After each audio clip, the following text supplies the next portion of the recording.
ನಮಸ್ಕಾರ, ಆರ್ ಕನ್ನಡ ನ್ಯೂಸ್ಗೆ ಸ್ವಾಗತ. ನಾನು ಮೋಹನ್. ಇದೀಗ ಒಂದು ಎಕ್ಸ್ಕ್ಲೂಸಿವ್ ಬ್ರೇಕಿಂಗ್ ಲಭ್ಯ ಆಗ್ತಾ ಇದೆ. ಹಾಡು ಹಗಲೇ ಮನೆ ಬೀಗ ಹೊಡೆದು ಲಕ್ಷಾಂತರ ಮೌಲ್ಯದ ಚಿನ್ನ ನಗದು ದೋಚಿದ್ದಾರೆ ಕಳ್ಳರು. ದೊಡ್ಡಬಳ್ಳಾಪುರ ತಾಲೂಕಿನ ಎಸ್ ನಾಗೇನಹಳ್ಳಿ ಗ್ರಾಮದಲ್ಲಿ ದರೋಡೆ ನಡೆದಿದೆ. 1.30 ಲಕ್ಷ ನಗದು ಸೇರಿ ಚಿನ್ನಾಭರಣ ಕದ್ದೊಯ್ದಿದ್ದಾರೆ ಕದೀಮರು.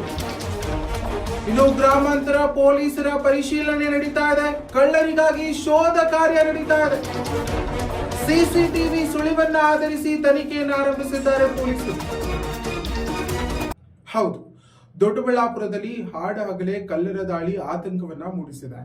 ಮನೆ ಬೀಗ ಒಡೆದು ಲಕ್ಷಾಂತರ ಮೌಲ್ಯದ ಚಿನ್ನಾಭರಣ ಮತ್ತು ನಗದು ದೋಚಿ ಪರಾರಿಯಾಗಿರುವ ಘಟನೆ ನಡೆದಿದೆ. ಬೆಂಗಳೂರು ಗ್ರಾಮಾಂತರ ಜಿಲ್ಲೆಯ ದೊಡ್ಡಬಳ್ಳಾಪುರ ತಾಲೂಕಿನ ಎಸ್ ನಾಗೇನಹಳ್ಳಿ ಗ್ರಾಮದಲ್ಲಿ ಈ ಘಟನೆ ಸಂಭವಿಸಿದೆ. ಸ್ಥಳಕ್ಕೆ ಗ್ರಾಮಾಂತರ ಪೊಲೀಸರು ಭೇಟಿ ನೀಡಿ ಪರಿಶೀಲನೆ ನಡೆಸಿದ್ದು ಪ್ರಕರಣವನ್ನ ದಾಖಲಿಸಿಕೊಂಡಿದ್ದಾರೆ. ಈ ಕುರಿತಾದ ಇನ್ನಷ್ಟು ವರದಿ ಇಲ್ಲಿದೆ.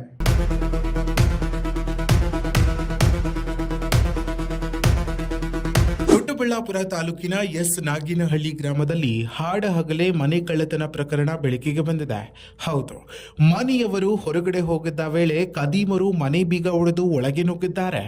ಮನೆಯಲ್ಲಿದ್ದ ಚಿನ್ನಾಭರಣ ಹಾಗೂ ನಗದು ಹಣವನ್ನ ದೋಚಿಕೊಂಡು ಕಳ್ಳರು ಪರಾರಿಯಾಗಿದ್ದಾರೆ. ಕಳ್ಳತನವಾದ ಚಿನ್ನಾಭರಣಗಳಲ್ಲಿ 10 ಗ್ರಾಂ ಗೋಲ್ಡ್ ಚೈನ್, ತಲಾ 15 ಗ್ರಾಂ ತೂಕದ ಬ್ರೇಸ್ಲೆಟ್ ಮತ್ತು ನೆಕ್ಲೆಸ್ ಸೇರಿವೆ. ಇದಲ್ಲದೆ 8 ಗ್ರಾಂ ಉಂಗುರ, 3 ಜೋಡಿ ಕಾಲ್ಗೆಜ್ಜೆ ಹಾಗೂ 1,30,000 ರೂಪಾಯಿ ನಗದು ದೋಚಲಾಗಿದೆ. ಘಟನೆಯ ಮಾಹಿತಿ ತಿಳಿಯುತ್ತಿದ್ದಂತೆ ದೊಡ್ಡಬಳ್ಳಾಪುರ ಗ್ರಾಮಾಂತರ ಪೊಲೀಸರು ಸ್ಥಳಕ್ಕೆ ಭೇಟಿ ನೀಡಿ ಪರಿಶೀಲನೆ ನಡೆಸಿದ್ದಾರೆ. ಮನೆ ಸುತ್ತಮುತ್ತಲಿನ ಸಿಸಿಟಿವಿ ಕ್ಯಾಮೆರಾ ದೃಶ್ಯಗಳನ್ನು ಸಂಗ್ರಹಿಸಿ ಕಳ್ಳರ ಪತ್ತೆಗೆ ಮುಂದಾಗಿದ್ದಾರೆ. ಈ ಸಂಬಂಧ ದೊಡ್ಡಬಳ್ಳಾಪುರ ಗ್ರಾಮಾಂತರ ಪೊಲೀಸ್ ಠಾಣೆಯಲ್ಲಿ ಪ್ರಕರಣ ದಾಖಲಾಗಿದ್ದು ಪರಾರಿಯಾಗಿರುವ ಆರೋಪಿಗಳಿಗಾಗಿ ಪೊಲೀಸರು ಬಲೆ ಬೀಸಿದ್ದಾರೆ. ಇನ್ನು ಆಡ ಹಗಲೇ ನಡೆದ ಈ ಕಳ್ಳತನ ಘಟನೆ ಗ್ರಾಮದಲ್ಲಿ ಆತಂಕ ಉಂಟು ಮಾಡಿದೆ. ಪೊಲೀಸರು ಶೀಘ್ರದಲ್ಲೇ ಆರೋಪಿಗಳನ್ನು ಬಂಧಿಸುವ ವಿಶ್ವಾಸವನ್ನ ವ್ಯಕ್ತಪಡಿಸಿದ್ದಾರೆ. ಇನ್ನಷ್ಟು ಸ್ಥಳೀಯ ಮಾಹಿತಿಗಾಗಿ ನಮ್ಮ RR ನ್ಯೂಸ್ ಕನ್ನಡವನ್ನ ಸಬ್ಸ್ಕ್ರೈಬ್ ಮಾಡಿಕೊಳ್ಳಿ.